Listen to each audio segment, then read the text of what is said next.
পয়গম্বর বলেন বেনামাজি এত ব্যথা, এত যন্ত্রণা, এত কষ্ট পায়, ওই চিৎকার করে, এই যন্ত্রণায় ব্যথার কারণে এত জোরে চিৎকার করে, তার চিৎকারের আওয়াজ আল্লাহর আসমান পর্যন্ত চলে যায়, তবে দুনিয়ার কোন মানুষের কানে চিৎকারের আওয়াজ পৌঁছায় না। পয়গম্বর বলেন ওই চিৎকারের আওয়াজ যদি কোনো মানুষের কানে পৌঁছতো, ওই মানুষটা ওই চিৎকার শোনার পরে পাগল হয়ে যাইতো, ও আর ব্যবসা বাণিজ্য, চাষাবাদ, চাকরি বাকরি, ঘর সংসার কিচ্ছু করতে পারতো না। চিৎকারের আওয়াজ মানুষ যখন শুনতো, এই মানুষগুলা এত ভয় পাইতো, কোনো মানুষ মারা গেলে আর ভয়ে কবরে রাখতো না। মানুষ যেখানে মারা যাইতো ওই জায়গায় পরে থাইকা পচিয়া পচিয়া দুর্গন্ধ হয়ে গলে গলে লাশ গলে গলে পড়তো, গোটাল এলাকা দূষিত হয়ে যাইতো। এই জন্য আল্লাহ তাআলা এই চিৎকারের আওয়াজ কোনো মানুষের কানে পৌঁছায় না। ফাতিমা রাদিয়াল্লাহু তাআলা আনহা পয়গম্বর আরবি সাল্লাল্লাহু আলাইহি ওয়াসাল্লামের কলিজার টুকরা। ফাতিমা রাদিয়াল্লাহু তাআলা আনহা পয়গম্বরের সঙ্গে দেখা করার জন্য, সাক্ষাৎ করার জন্য গেলেন। হুজরা শরীফের ভিতরে প্রবেশ করার পরে কান্না শুরু করে দিলেন। পয়গম্বর আরবি সাল্লাল্লাহু আলাইহি ওয়াসাল্লাম বলেন, ও মা ফাতিমা, মা গো, আমি লক্ষ্য করলাম তুমি আমার ঘরে, আমার হুজরায় প্রবেশ করলা। তোমার চেহারার মধ্যে হাসির ছাপ, তোমার হাস্যোজ্জ্বল চেহারা নিয়ে তুমি হুজরার ভিতরে প্রবেশ করলা, আর ভিতরে প্রবেশ করার সঙ্গে সঙ্গে তুমি কান্না শুরু করে দিয়েছো। এর কারণ কি? ফাতিমা রাদিয়াল্লাহু তাআলা আনহা বলেন, আব্বা, ওগো আব্বা, আমি হাসি উজ্জ্বল চেহারা নিয়ে আসছি এই জন্যই, আমি অনেক ব্যস্ততার মধ্যে সময় কাটাই, সংসারের সমস্ত কাজ আমাকে নিজের হাতে করা লাগে। ওগো আব্বা জান, আপনাকে দেখার জন্য আমার কলিজা ছটফট করে, আপনাকে দেখার জন্য আমার মন কান্দে। ওগো আব্বা জান, সময়ের অভাবে যখনই মন চায় আপনার কাছে আসতে পারি না, এখন সুযোগ পাইলাম, আপনার কাছে আসতে পেরে আমি বড় খুশি। কিন্তু আব্বা জান, হুজরার ভিতরে প্রবেশ করে দেখলাম আপনার চোখে পানি, আপনি পানি, চোখের পানি ফেলা কাঁদতেছেন। ওগো আব্বা জান, আপনার চোখের পানি আমার সহ্য হয় না, আপনি কাঁদবেন আমি এটা সহ্য করতে পারি না। ওগো আব্বা, আমার কান্নার কারণ হলো আপনার চোখের পানি। কারণ একটা মা সন্তানকে যেমন ভালোবাসে, মেয়েও অনেকটা তার বাবাকে এমনই ভালোবাসে। একটা মানুষ যদি কান্দে, দুইটা মানুষ তার জন্য ব্যথিত, সবচেয়ে বেশি ব্যথিত হয়। এক নম্বর হলো মা, দুই নম্বর হলো কন্যা। মেয়েও সেম অনেকটা মায়ের মতো ভূমিকা রাখে। ফাতিমা রাদিয়াল্লাহু তাআলা আনহা বলেন, আব্বা, আমি জানতে চাই আমরা কান্দি, আমাদের কান্নার কারণ হলো আমাদের সামনে কবর, এই কবরের ভয়ে আমরা কান্দি।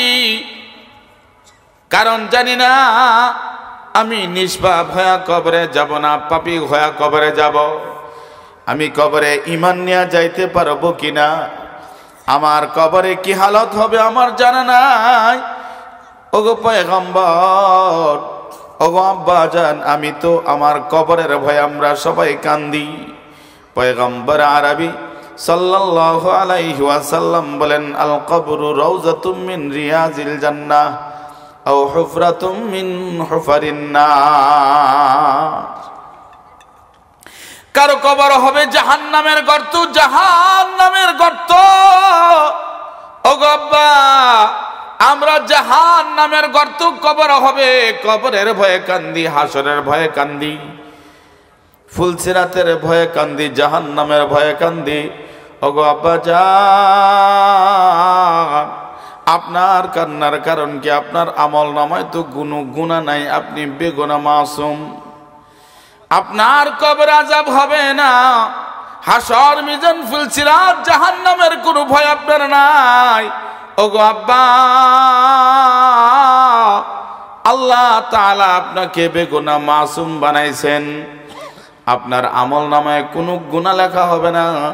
আপনার হায়াতে জিন্দেগি আল্লাহ তাআলা আপনাকে সকল গুনাহ থেকে আপনাকে হেফাজত করবেন।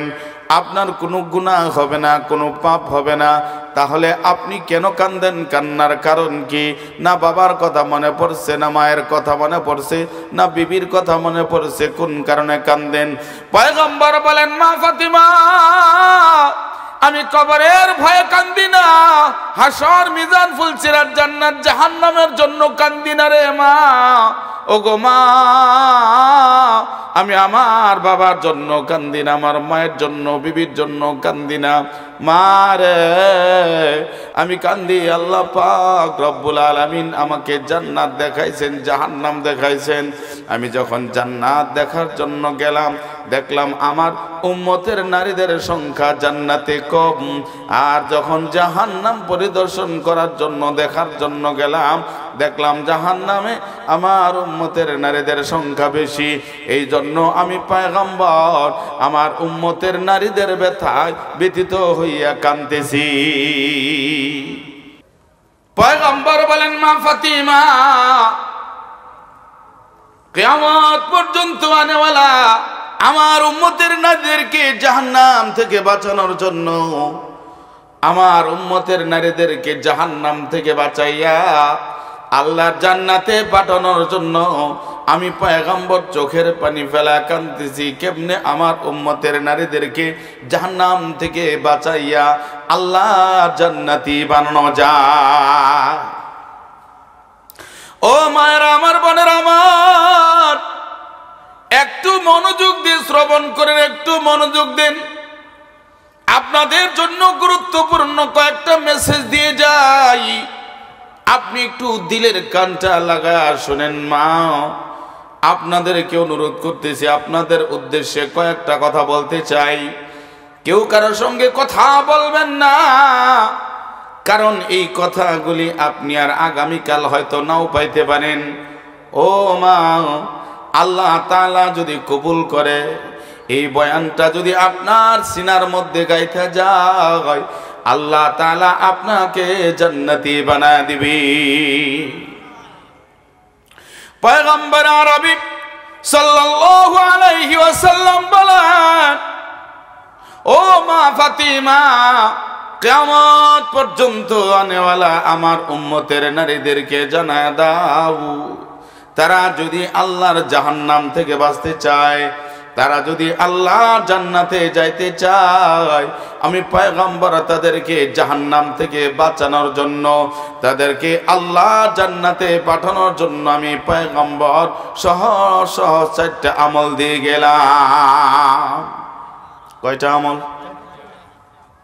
পয়গম্বর বলেন, ও মা ফাতিমা, কিয়ামত পর্যন্ত আনেওয়ালা আমার উম্মতের নারীরা যদি 4টা আমল করতে পারে, তাহলে মরতে দেরি হবে, আল্লাহ জান্নাত পাইতে দেরি হবে না। আল্লাহ যেই বান্দে 4টা আমল করবি, আল্লাহ পাক রব্বুল আলামিন তার জন্য জান্নাতের 8টা দরজা খুলে দিবে, জাহান্নামের 7টা দরজা বন্ধ করে দিবি। আল্লাহ পাক রব্বুল আলামিন তার জন্য জান্নাতের সব দরজা খুলে দিবে। জান্নাতের প্রতিটা দরজা তাকে ডাকতে থাকবে, ওগো আল্লাহর বান্দি, আসো আসো, আমার ভিতরে দিয়ে প্রবেশ করো। আল্লাহ রাসূল সাল্লাল্লাহু আলাইহি ওয়াসাল্লাম মেয়েদেরকে জান্নাতে যাওয়ার সহজ রাস্তা বাতায় দিয়েছেন, একদম সহজ। এই 4টা আমল, এই 4টা আমল করতে গিয়া কোনো মহিলা স্বামীর সংসার ছাড়ার প্রয়োজন হয় না, স্বর্ণ অলংকার বিক্রি করার প্রয়োজন হয় না, 1.5 টাকা খরচও হয় না। সহজ আমল, যেই মহিলা যেখানে আছে ওইখান থেকেই আল্লাহকে খুশি করার জন্য এই 4টা আমল যদি করতে পারে, ওর মরতে দেরি হবে, আল্লাহর জান্নাত পাইতে দেরি হবে না। পয়গম্বর আরবি সাল্লাল্লাহু আলাইহি ওয়াসাল্লাম বলেন, ও মা ফাতিমা, কিয়ামত পর্যন্ত আনেওয়ালা আমার উম্মতের নারীদেরকে জানায় দাও, ইজা সাল্লাতিল মারআতু খামসাহা ওয়া সামাত শাহরাহা ওয়া হাফিজাত ফারজাহা ওয়া আতাআত যাওজাহা দাখালাত জান্নাতা রাব্বিহা। পয়গম্বর বলেন, আমার উম্মতের নারীরা, তোমরা শুনে রাখো, জেনে রাখো, তোমরা যদি আল্লাহ জান্নাতে যাইতে চাও, তোমরা যদি জাহান্নাম থেকে বাঁচতে চাও, তাহলে 5 ওয়াক্ত নামাজ গুরুত্ব সহকারে ইহতিমামে শীত আদায় করা লাগবে। আল্লাহর যে বান্দি 5 ওয়াক্ত নামাজ গুরুত্ব সহকারে ইহতিমামে শীত আদায় করবে, আল্লাহ তাআলা তাকে জান্নাতের 8টা দরজা তার জন্য খুলে দেবে। কয় ওয়াক্ত নামাজ? কারা পড়বে? মহিলারা পড়বে, আর আমরা বিড়ি টানবো বসে বসে নাকি? জি, নামাজ তো খালি মহিলাদের জন্য ফরজ নাকি? না আমাদের জন্য ফরজ? অথচ আমরা অনেকে নামাজ পড়ি না। অনেকে আছে যে নামাজটার কোনো গুরুত্বই নাই। আমাদের সমাজে অনেক অন্যায়, অপরাধ, গুনার কাজ আছে না নাই? জি, কিয়ামত যত কাছে আসতেছে গুনাহ তত বাড়তেছে, বাড়তেছে কি না? জি, এর মধ্যে আমাদের এই এলাকার মধ্যে, পূর্ব হুগলি পাড়ার মধ্যে কোন গুনাহটা সবচেয়ে বেশি হচ্ছে? পূর্ব হুগলি পাড়ায় কোন গুনাহ বেশি হইতেছে? এই এলাকার মানুষ গুনাহ করে না? না সবাই ফেরেশতা হয়ে গেছে? জি, গুনাহ আছে না নাই? আছে না নাই? গুনাহ করে কি না? করে না করি? ভাইরা আমার, বন্ধুরা আমার, এই সমাজের মধ্যে অনেক গুনাহ আছে। প্রত্যেকটা গুনার শাস্তি কিন্তু সমান না, প্রত্যেকটা গুনার ওজন সমান না। আল্লাহর কোন বান্দা, আল্লাহর কোন বান্দি যদি মিথ্যা কথা বলে, মিথ্যা কথা বলা সবের কাজ না নেকির কাজ? জি, ছোট গুনাহ না বড় গুনাহ? মিথ্যা বলা, আগের যুগের মানুষ বলতো মিথ্যা বলা মহাপাপ। আগের যুগের মানুষ কি বলতো? মিথ্যা বলা মহাপাপ। আর এখন আর একটা মহাপাপ বলা শোভায় না, কারণ সবাই মিথ্যা বলে। মিথ্যা কথা এখন একদম ইজি হয়ে গেছে। কথায় কথায় মিথ্যা কথা, কথায় কথায়। এই মোবাইলটা আসার পরে আমার মনে হয় মিথ্যার পার্সেন্টেজ একটু বাড়ছে। ফোন দে, ভাই কোন জায়গায় আছেন? বলছে, ভাই আমি তো চট্টগ্রামে আসছি। আসা বিছনা খেতার নিচে শুয়ে আছে। টাকা পাইছে, একজন অপেক্ষা করতেছে, ওই আসতেছে রংপুর থেকে, ওই আছে বদরগঞ্জ, এখনো বাসে বদরগঞ্জে আছে। এই চলে আসছি। কোন জায়গায়? কই এই তো টার্মিনালের কাছাকাছি, এই আসতেছে, এই টার্মিনালের কাছাকাছি চলে আসছে। বলে কি না? জি, এই মোবাইল আসার পরে মিথ্যার পার্সেন্টেজ অনেক বাড়তেছে। বাড়িতে শুয়ে থেকেও আমি বাজারে, বলে কি না? ও ভাইরা আমার, বন্ধুরা আমার, আল্লাহর কুরবান্দা, আল্লাহর কুরবান্দি যদি একটা মিথ্যা কথা বলে, একটা মিথ্যা কথা বলার গুনাহ নিয়ে যদি কবরে যায়, তার সারা জীবনের যদি কোনো গুনাহ না থাকে, কোনো পাপ না থাকে, অন্যায় অপরাধ না থাকে, শুধুমাত্র কেবলমাত্র একটা মিথ্যা কথা বলার গুনাহ নিয়ে কবরে যায়, আল্লাহ তাআলা যদি মাফ না করে, একটা মিথ্যা কথা বলার কারণে কমপক্ষে ৭,০০০ বছর জাহান্নামের আগুনে জ্বলতে হবে। কত হাজার বছর ক্ষমতা আছে? জি, ৭,০০০ বছর জাহান্নামের আগুনে জ্বলার ক্ষমতা আছে। একটা মিথ্যা কথা বললে ৭,০০০ বছর জাহান্নামের আগুনে জ্বলতে হবে। দুইটা মিথ্যা কথা বললে ১৪,০০০ বছর জাহান্নামের আগুনে জ্বলতে হবে। তিনটা মিথ্যা কথা বললে ২১,০০০ বছর জাহান্নামের আগুনে জ্বলতে হবে। চারটা মিথ্যা কথা বললে ২৮,০০০ বছর জাহান্নামের আগুনে জ্বলতে হবে। আমরা সবাই নিজের হিসাবটা মিলাই, আমি সারা জীবনে কয়টা মিথ্যা কথা বলছি? ঘুম থেকে উঠে শুরু, আরেকবার ঘুমানোর আগ পর্যন্ত সারাদিন যে কত মিথ্যা কথা বলি হিসাবই নেই। যেই মিথ্যা কথা বলার কোনো দরকারই নেই তাও বলি, মিথ্যা বলার কোনো দরকারই নেই, না বললেও চলতো, এরপরেও এটা বলি। কারণ মিথ্যা বলা যে গুনাহ, এটা যে পাপ, এটা মহাপাপ, আমরা এটা পাপই মনে করি না। ভাইয়েরা আমার, বন্ধুরা আমার, আল্লাহর কোনো বান্দা, আল্লাহর কোনো বান্দি যদি একটা ফাহিশা কথা বলে, একটা খারাপ কথা বলে, একটা অশ্লীল কথা বলে, একটা ফাহিশা কথা, খারাপ কথা, অশ্লীল কথা আমলনামায় লেখা হয়ে যায়। আজকে আমাদের সমাজে বিশেষ করে পার্বতীপুরে দেখি কথায় কথায় খারাপ কথা, কথায় কথায় এমন কয়েকটা সেন্টেন্স আমাদের কমন হয়ে গেছে, এটার অর্থ আমরা চিন্তাও করে দেখি না, কত মারাত্মক জঘন্য শব্দ আমরা ব্যবহার করি, জঘন্য শব্দ বন্ধু বন্ধুর সঙ্গে একদম ইজিলি জঘন্য খারাপ কথা, ফাহিশা কথা, অশ্লীল কথা বলতেছি, অথচ এই কথাটা মুখ থেকে বের হওয়ার সঙ্গেই লেখা হচ্ছে। লেখা হচ্ছে কি হচ্ছে না? কোথায় লেখা হচ্ছে? কিরামান কাতিবিন, ফেরেশতা দুইজন মানুষেরই সাথে থাকে সদা সর্বক্ষণ। পাপ পুণ্য ভালো মন্দ, পাপ পুণ্য ভালো মন্দ যা করে বান্দা ফেরেশতারা লিখে রাখে আমল নামায়, ফেরেশতারা লিখে রাখে আমল নামায়। এই ফেরেশতা হুগলিপাড়া আসে না নাই? জি, না খালি শুক্রবারে আসে? জি, সবার কাছে আছে। ও ভাইরা আমার, বন্ধুরা আমার, আল্লাহ পাক রব্বুল আলামিন বলেন, ও বান্দা শুনে রাখো, জেনে রাখো, ফামান ইয়ামাল মিসকালা যাররাতিন খায়রান ইয়ারা ওয়া মান ইয়ামাল মিসকালা যাররাতিন শাররান ইয়ারা। ও বান্দা, দুনিয়ার জমিনে থেকে যদি যারা পরিমাণ ভালো কাজ করো, এটা আমলনামায় লেখা হবে, এটাও তোমার জন্য পুরস্কার জান্নাতে দেওয়া হবে। আর যদি যারা পরিমাণ গুনার কাজ করো, যারা পরিমাণ পাপ করো, অন্যায় করো, অপরাধ করো, এটাও আমলনামায় লেখা হবে, এর জন্য তোমাকে জাহান্নামের শাস্তি ভোগ করা লাগবে। ও ভাইরা আমার, বন্ধুরা আমার, একটা মিথ্যা কথা বললে কমপক্ষে ৭,০০০ বছর, একটা খারাপ কথা, ফাহিশা কথা, অশ্লীল কথা বললে কমপক্ষে ৭,০০০ বছর জাহান্নামের আগুনে জ্বলতে হয়। ও ভাইরা আমার, বন্ধুরা আমার, আল্লাহর কোন বান্দা, আল্লাহর কোন বান্দি যদি শয়তানের ধোঁকায় পড়ে, নফসের ফিরে পড়ে, জেনা ব্যভিচারে লিপ্ত হয়ে যায়, তাহলে এমন একটা খারাপ কাজের ফসল কমপক্ষে ৭০,০০০ বছর জাহান্নামের আগুনে জ্বলতে হয়। কত বছর? জি, আমারও কথা বুঝতেছেন আপনারা?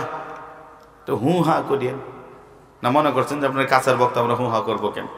দূরের বক্তা যখন আসবে তখন আমরা চিল্লাবো, ফাটাবো, নাকি বলেন?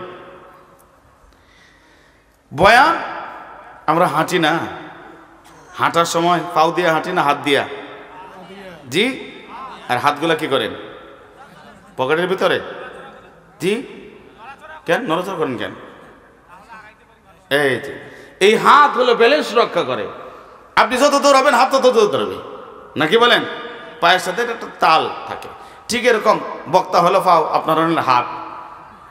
এখন বক্তা খালি ওয়াজ করে যেতেছে আর আপনারা চুপ করে আছেন, তাহলে বক্তা যে কোনো সময় অ্যাক্সিডেন্ট হবে। এজন্য আপনারাও কিছু কথা বলবেন, বুঝতে পারছেন? ভাইয়েরা আমার, বন্ধুরা আমার, আল্লাহর কোন বান্দা, আল্লাহর কোন বান্দি জিনা ব্যভিচার করলে ৭০,০০০ বছর জাহান্নামের আগুনে জ্বলতে হবে। খারাপ কথা, ফাহিশা কথা বললে ৭,০০০ বছর, মিথ্যা কথা বললে ৭,০০০ বছর। এখন জানা থাকলে বলেন, কেউ যদি নামাজ না পড়ে, একটা বেনামাজি কয় বছর জাহান্নামের আগুনে থাকবে? তবে ভাইয়েরা আমার, বন্ধুরা আমার, পয়গম্বর আরবি সাল্লাল্লাহু আলাইহি ওয়াসাল্লাম বলেন, আল্লাহর কোন বান্দা, আল্লাহর কোন বান্দি যদি এক ওয়াক্ত নামাজ বাদ দেয়, এক ওয়াক্ত নামাজ ছেড়ে দেয়, এক ওয়াক্ত নামাজ পড়ে নাই, মনে করেন আজকের ফজরের নামাজ পড়ে নাই, এরকম লোক এই এলাকায় আছে না নাই? আছে না নাই? আছে না? আসি? ও ভাইরা আমার, বন্ধুরা আমার, আল্লাহর কোন বান্দা, আল্লাহর কোন বান্দি যদি এক ওয়াক্ত নামাজ না পড়ে, এক ওয়াক্ত নামাজ না পড়ার কারণে আমলনামায় যেই গুনাহ লেখা হয়, ওই গুনার জন্য কমপক্ষে ৮০ হোক বা জাহান্নামের আগুনে জ্বলতে হবে। কত হোক বা? কত হোক বা? ৮০ হোক বা? এক ওয়াক্ত নামাজ যদি ছেড়ে দেয়, এক ওয়াক্ত নামাজ যদি বাদ দেয়, এক ওয়াক্ত নামাজ যদি না পড়ে, এই এক ওয়াক্ত নামাজ না পড়া যত অন্যায়, যত বড় অপরাধ, যত বড় পাপ, যত বড় গুনাহ, এটা যে আমলনামায় লেখা হবে, এর জন্য 80 হোক বা জাহান্নামের আগুনে জ্বলতে হবে। এতটুকু বুঝছেন তো আমার কথা? এখন 80 হকবার মধ্যে এক হকবার পরিমাণ হলো 2,88,00,000 বছর।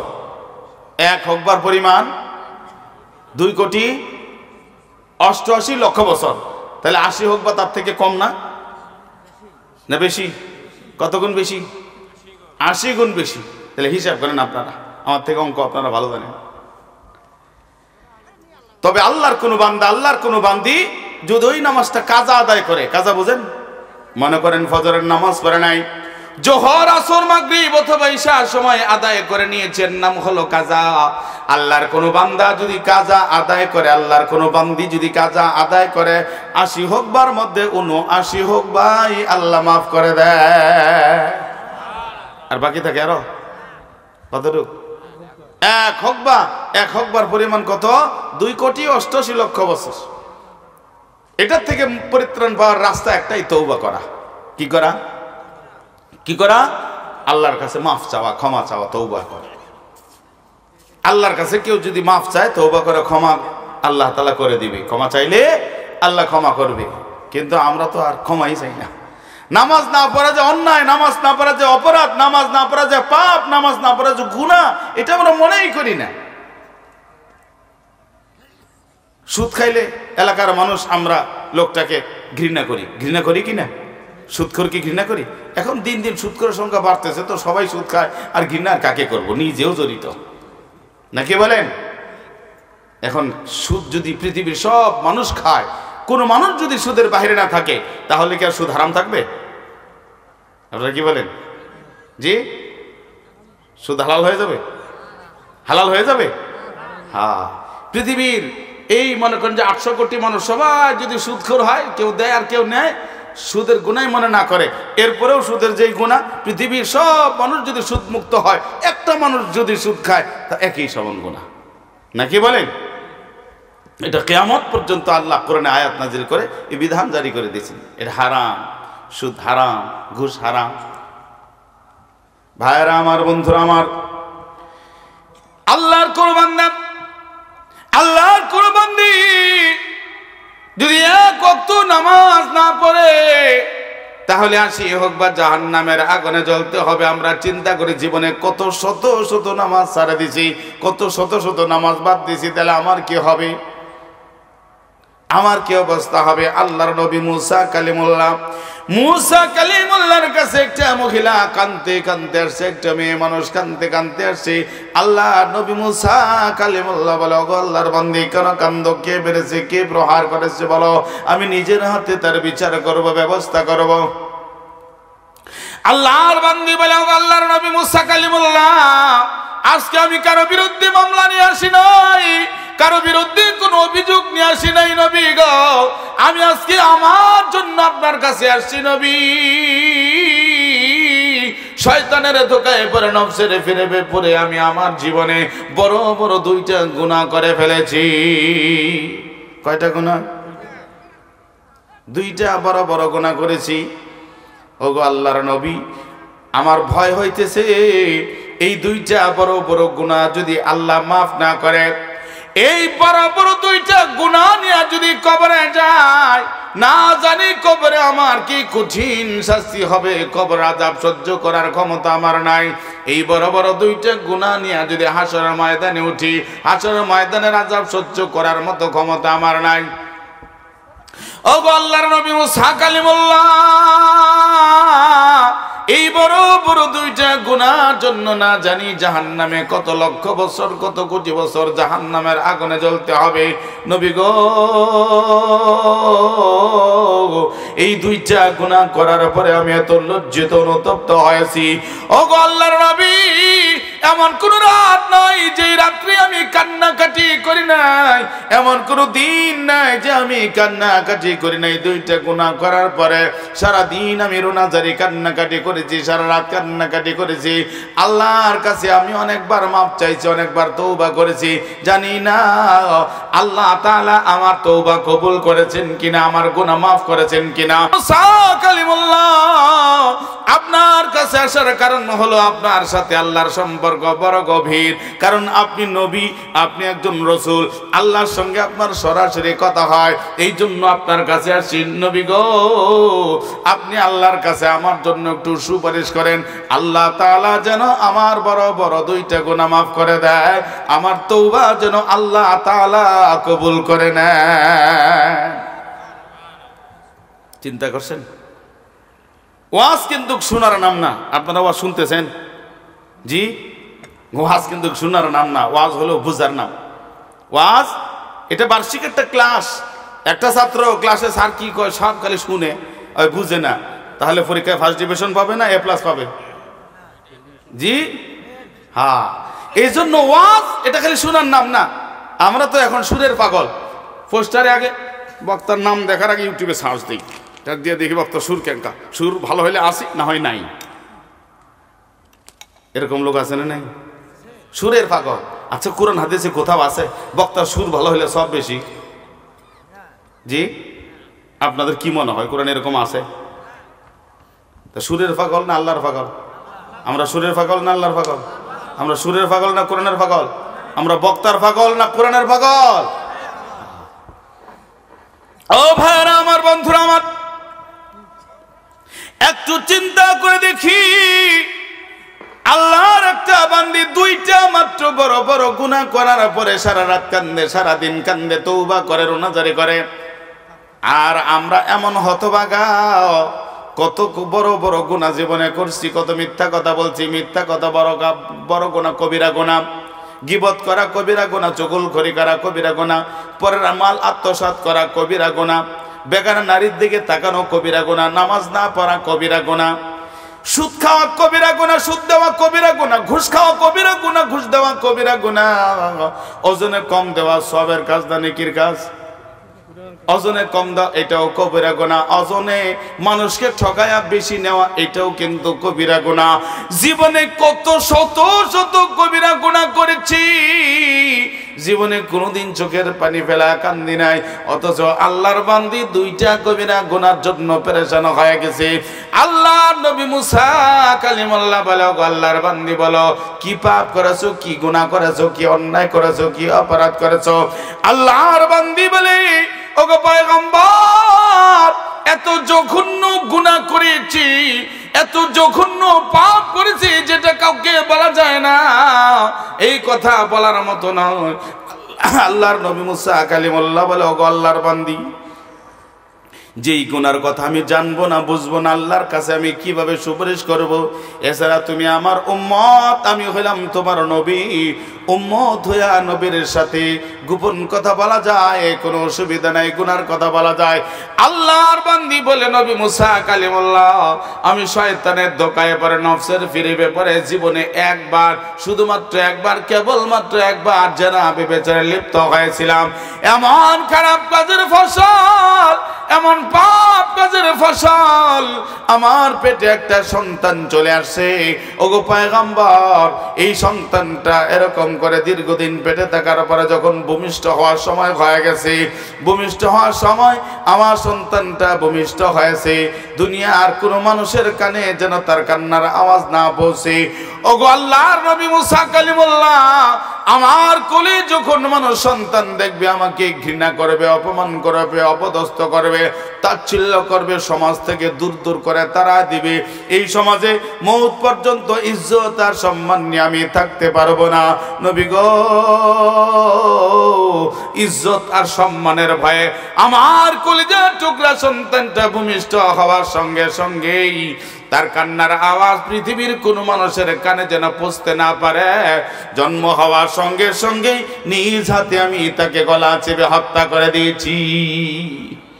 কি দেশের অবস্থা, কত মানুষ নিরপরাধ মানুষ বাংলাদেশে, যে এমন তাহাজ্জুদ গুজার কত আলেমকে, কত নির্মমভাবে কষ্ট দিয়ে শহীদ করা হয়েছে। কতজনকে কত পলিটিক্স করে মিথ্যা মামলা দিয়া জেলখানায় কি ঘর আয়না ঘরের মধ্যে নিয়ে কত নির্যাতন করছে। আল্লাহ তাআলা কিঞ্চিত বিচার আল্লাহ দুনিয়ায় করছে, আর চূড়ান্ত বিচার তো আছে, চূড়ান্ত বিচার আছে যে যেখানে থাকেন দুনিয়ায়। হায়াত ইন্না বাতশা রাব্বিকা লাশাদীদ, আল্লাহ বলেন আমার ধরা মারাত্মক। পুলিশের হাত থেকে বাঁচতে পারো, ছাত্রদের হাত থেকে বাঁচতে পারো, বাংলার জনগণের হাত থেকে বাঁচতে পারলেও আজরাইলের হাত থেকে বাঁচতে পারবে? জি, আল্লাহ বলেন আমার ধরা শক্ত ধরা। তুমি ইন্ডিয়া কেন, পৃথিবীর যে প্রান্তেই যাও না কেন, আল্লাহ ধরবে কি ধরবে না? ধরবে কি ধরবে না? আল্লাহ ধরবে। ভাইরা আমার, বন্ধুরা আমার, আল্লাহর বান্দী দুইটা গুনাহ করেছে। এক নম্বর হলো জিনা, দুই নম্বর হলো খুন। ওগো পয়গম্বর, এই বড় বড় দুইটা গুনাহ করেছে, পাপ করেছি, জানি না এতদিন আমি দিন রাত তওবা করেছি, কান্নাকাটি রোনাজারি করেছি, আল্লাহ তাআলা মাফ করেছেন কিনা? ওগো আল্লাহর নবী মুসা কালিমুল্লাহ, আল্লাহর সাথে আপনার সম্পর্ক বড় গভীর, আল্লাহর সঙ্গে আপনার কথা হয়, আপনার কাছে দরখাস্ত, আল্লাহর কাছে আপনি একটু সুপারিশ করেন, আল্লাহ তাআলা যেন আমার এই বড় বড় দুইটা গুনাহ মাফ করে দেয়, আমার তওবা যেন আল্লাহ কবুল করে নেয়। মুসা আলাইহিস সালাম খুব নরম মানুষ ছিলেন না, কি বলেন?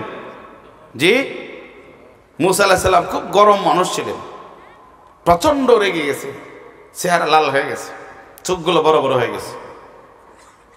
মুসা আলাইহিস সালাম ধমকায় তারা দিয়েছে, চৌকান চৌকান, বেত্তমিজ খবিস কোথাকার, এই জঘন্য পাপ গুনাহ করে আমার কাছে আবার সুপারিশ চাইতে আসছে। ভাগ। আল্লাহর বান্দী কাঁদতে কাঁদতে আসছিল, আবার কাঁদতে কাঁদতে চলে যায়। এই দৃশ্য দুনিয়ার কোনো মানুষ না দেখলেও দেখে কি? আল্লাহ পাক রব্বুল আলামিন সব কিছু দেখেন।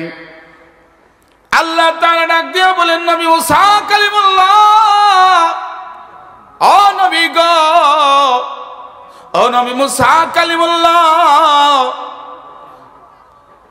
আপনার কাছে আমার জিজ্ঞাসা, যেই মহিলাটা আসছিল তার জীবনের গুনার জন্য লজ্জিত অনুতপ্ত হওয়ার পরে একটু সুপারিশ পাওয়ার জন্য আসছিল, সুপারিশ তো করোই নাই, বরং দূর দূর করে তারা দিছ। ও নবী মুসা কালিমুল্লাহ, আমি আল্লাহ জানতে চাই তোমার কাছে এই মহিলার থেকে বড় পাপী আর কেউ আছে নাকি? এই মহিলার পাপের থেকে আরো বড় পাপ আসেনি? মা বোনেরা, আপনারা কেউ প্যান্ডেলের ভিতর থেকে বের হবেন না, যতক্ষণ কারেন্ট না আসবে কেউ ডাকলেও বের হবেন না, আপনারা সবাই ভিতরে একসঙ্গে থাকবেন, কেউ বের হবেন না, কেউ বের হবেন না, আপনারা একদম শুনেন, ওয়াজ দেখার কোনো বিষয়। পৃথিবীর কোনো মানুষ না দেখলেও তুমি তো দেখছো আল্লাহ, কেউ না জানলেও তুমি তো জানো আল্লাহ। আল্লাহ আল্লাহ, তুমি তো অন্তরের খবর জানো, তুমি সব শুনো, সব দেখো গো আল্লাহ। ও গো আল্লাহ, আমার দৃষ্টিতে এই মহিলার পাপের থেকে বড় পাপ আর হইতেই পারে না, এই মহিলার থেকে বড় পাপী আর হইতে পারে না। আল্লাহ পাক রব্বুল আলামিন ডাক দেয়া বলে, নবী মুসা কালিমুল্লাহ, এক নম্বর শুনে রাখো, জেনে রাখো, এই মহিলা জঘন্য পাপী, জঘন্য গুনাহগার, জঘন্য অন্যায় অপরাধ করেছে। তোমার দৃষ্টিতে এই মহিলার পাপ সবচাইতে বড় পাপ, জঘন্য পাপ, আর তোমার দৃষ্টিতে এই মহিলাটা হলো সবচাইতে বড় পাপী, জঘন্য গুনাহগার, জঘন্য পাপী। কিন্তু আমি আল্লাহর কাছে এই মহিলার থেকেও বড় পাপী, এই মহিলার পাপের থেকেও বড় পাপ। আমার যেই সমস্ত বান্দা বান্দি জেনে বুঝে ইচ্ছাকৃতভাবে নামাজ তরক করে, ওই সমস্ত বেনামাজি আমি আল্লাহর কাছে ওই বেনামাজি এই জানিয়ার খুনি থেকে আরো নিকৃষ্ট, আরো খারাপ। নামাজের জন্য আর কোন ওয়াজের দরকার আছে? জি, বেনামাজি আল্লাহর কাছে এই জেনাকার এবং খুনির থেকেও আরো জঘন্য, ঘৃণিত, নিকৃষ্ট। আল্লাহ বেনামাজিকে এই জঘন্য পাপীর থেকেও আরো বেশি ঘৃণা করে। তাহলে আমরা যারা নামাজ পড়ি না, বেনামাজি। একটু চিন্তা করি আমি আল্লাহর কাছে কি পজিশনে আছি। পয়গম্বর আরবি সাল্লাল্লাহু আলাইহি ওয়াসাল্লাম বলেন, ও আমার উম্মতেরা শুনে রাখো, জেনে রাখো, আল্লাহর কোন বান্দা, আল্লাহর কোন বান্দি যদি 5 ওয়াক্ত নামাজ গুরুত্ব সহকারে ইমামের সহিত আদায় করে, আল্লাহ পাক রব্বুল আলামিন তাকে বড় বড় 5টা পুরস্কার দান করেন।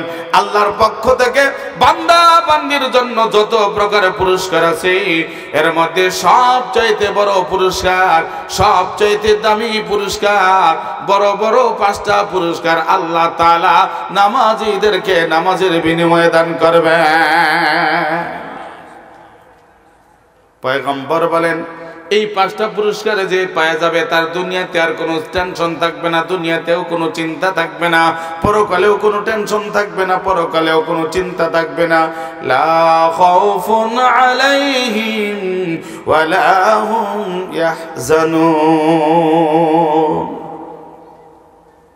পক্ষান্তরে পয়গম্বর আরবি সাল্লাল্লাহু আলাইহি ওয়াসাল্লাম বলেন, ও আমার উম্মতেরা শুনে রাখো, জেনে রাখো, আল্লাহর যেই বান্দা, আল্লাহর যেই বান্দি নামাজ না পড়ে, বেনামাজি হয়ে কবরে যায়, বেনামাজিকে কবরে দেওয়ার পরে বেনামাজির কবরে 3 প্রকার আযাব স্টার্ট হয়ে যায়। কয় প্রকার? কয় প্রকার? 3 প্রকার আযাব স্টার্ট হয়ে যায়।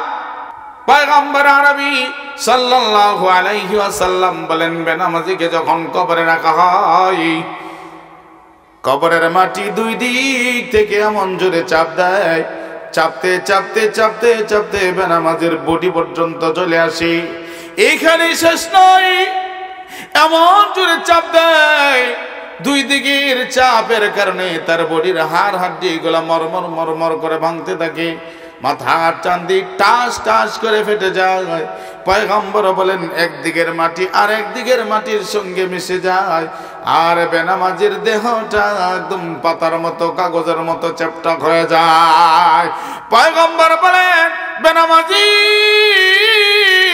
এত ব্যথা, এত যন্ত্রণা, এত কষ্ট পায়, ওই চিৎকার করে, এই যন্ত্রণায় ব্যথার কারণে এত জোরে চিৎকার করে, তার চিৎকারের আওয়াজ আল্লাহর আসমান পর্যন্ত চলে যায়, তবে দুনিয়ার কোন মানুষের কানে চিৎকারের আওয়াজ পৌঁছায় না।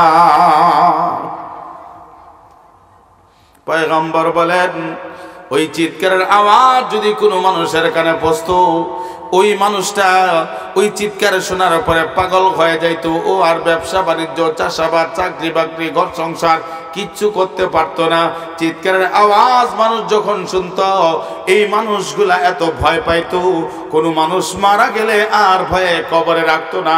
মানুষ যেখানে মারা যাইতো ওই জায়গায় পরে থাইকা পচিয়া পচিয়া দুর্গন্ধ হয়ে গলে গলে লাশ গলে গলে পড়তো, গোটাল এলাকা দূষিত হয়ে যাইতো। এই জন্য আল্লাহ তাআলা এই চিৎকারের আওয়াজ কোনো মানুষের কানে পৌঁছায় না, কোনো মানুষের কানে পৌঁছায় না। ও ভাইরা আমার, বন্ধুরা আমার, 2 নম্বর আযাব, বেনামাজির কবর প্রশস্ত করে দেওয়া হয়। পয়গম্বর বলেন, আল কবরু রাউযাতুম মিন রিয়াজিল জান্নাহ আও হুফরাতুম মিন হুফারিন নার। উম্মতেরা রে, শুনে রাখো, জেনে রাখো, তোমাদের সামনে কবর, সকলকেই কবরে যাওয়া লাগবে, লাগবে কি লাগবে না? ইহা হাম সব মুসাফির হায়, ইহা হাম সব মুসাফির হায়, কবর আখের ঠিকানা, কোই আগে রওয়ানা হয়, কোই পিছে রওয়ানা। এই কবরে আমাকেও যাওয়া লাগবে, আপনাকেও যাওয়া লাগবে। এই কবর থেকে বাঁচার কোনো উপায় নাই। পয়গম্বর বলেন, এই কবরটা কারোর জন্য হবে জান্নাতের বাগান। ঈমান আমল নিয়ে যে কবরে যাবে, তার কবরটা হয়ে যাবে জান্নাতের বাগান। আর যে গুনাহ নিয়ে পাপ কইরা কবরে যাবে, তার কবর হবে জাহান্নামের একটা গর্ত। পয়গম্বর বলেন, নামাজ না পড়া বেনামাজি হইয়া যদি কবরে যায়, ওই কবর জাহান্নাম থেকে ৭৭টা সুড়ঙ্গ, ৭৭টা সুড়ঙ্গ বেনামাজির কবর পর্যন্ত চলে আসবে। এই ৭৭টা সুড়ঙ্গ দিয়া বেনামাজির কবরে জাহান্নামের আগুন ঢুকতে থাকবে। কয়টা? ৭৭টা সুড়ঙ্গ এই বেনামাজের কবরকে বড় করে ৭৭টা সুড়ঙ্গ দিয়া জাহান্নামের আগুন তার কবরে ঢুকায় দেওয়া হবে, জাহান্নামের আগুন কবরে জ্বলতে থাকবে। ৩ নম্বর বেনামাজের কবরে ৩ নম্বর আযাব। পয়গম্বর আরবী সাল্লাল্লাহু আলাইহি ওয়াসাল্লাম বলেন, বেনামাজের কবরে ৯৯টা সাপ নিযুক্ত করে দেওয়া হবে। এই সাপ দুনিয়ার কোনো পুকুরের সাপ না, দুনিয়ার কোনো জঙ্গলের সাপ না, দুনিয়ার কোনো পাহাড়ি সাপ না। আল্লাহ পাক রব্বুল আলামিন ওই সাপগুলোকে জাহান্নামের ভিতরে জাহান্নামের আগুন দিয়ে বানাইয়া, জাহান্নামের আগুন দিয়ে বানাইয়া পার্সেল করে বেনামাজের কবরে পাঠিয়ে দিবে। জাহান্নামের আগুনের তৈরি সাপ। পয়গম্বর বলেন, ওই সাপগুলা তো বিশাল আকৃতির হবে। সাপ বিশাল আকৃতির, সাপের 2টা হাত থাকবে। দুনিয়ার কোন সাপের হাত নাই, তবে গুই সাপের হাত আছে। ওইগুলা গুই সাপ না, প্রকৃত সাপ হবে। 2টা হাত থাকবে, প্রত্যেকটা হাতে 5টা করে আঙ্গুল থাকবে। আঙ্গুলের মধ্যে নখ থাকবে। নখের খোসা যেটা আমরা শুক্রবারে কেটে ফেলে দেই, নখের খোসাটাই হবে ৭৭ কিলোমিটার লম্বা। নখের খোসাটাই যদি ৭৭ কিলোমিটার লম্বা হয়, সাপের আঙ্গুল কত কিলোমিটার লম্বা, সাপের হাত আরো কত কিলোমিটার লম্বা, সাপের বডিটা আরো কত কিলোমিটার লম্বা। সাপের চেহারাটা হবে ভয়ঙ্কর আকৃতির। ওই সাপের মুখের মধ্যে তার চেহারা 2টা চক্ষু থাকবে, বড় বড় চোখ, বিরাট বিরাট পুকুরের মতো। আপনাদের একদম কাছে দিনাজপুরে কিছু পুকুর আছে, রামসাগর, নাম শুনেন নাই? আবার নীলফামারীতে একটা আছে নীলসাগর। দিনাজপুরে আর কতগুলো আছে, রামসাগর আছে, প্রাণসাগর আছে, আনন্দ সাগর, মাতা সাগর, জুলুম সাগর, সুখ সাগর, 11টা সাগর আছে। আগর ছিল সাগর না, নাম দিছে সাগর। এগুলো হলো পুকুর। এগুলো কি? এক একটা চক্ষু হবে বড় বড় পুকুরের মতো। ওই চক্ষুগুলা জাহান্নামের আগুন দাউ দাউ করে জ্বলতে থাকবে। মুখ যখন হা করবে, নিচের চোয়াল থেকে উপরের চোয়াল মাঝখানে ফাঁকা হবে 6 মাইল। মুখ থেকে অগ্নিস্ফুলিঙ্গ বের হতে থাকবে।